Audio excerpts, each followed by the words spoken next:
Welcome to the Salmon Runs YouTube. Enjoy the video. You'll start by ensuring Visual Studio has the NET workload installed and your account signed in. This grants templates and extensions. Once done, create a new project, pick Console or ASB. NET Core depending on your goal, and explicitly choose NET 7 or the LTS release to avoid version gaps. Make sure to name the solution clearly, set the project folder, and enable Git if you want source control. These first actions get your environment consistent and reproducible across machines.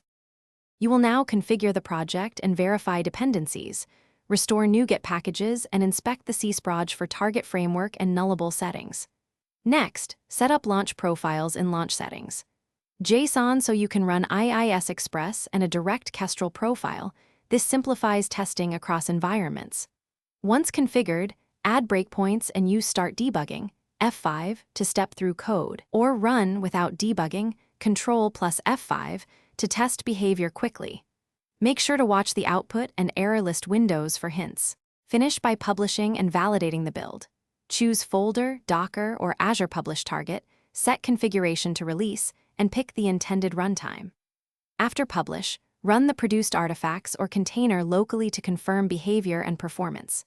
If something fails, first check application logs and the output window, confirm the target runtime matches the host, verify open ports and firewall rules, and test with a minimal sample to isolate the issue. If needed, revert to verbose logs and incremental changes to find the culprit.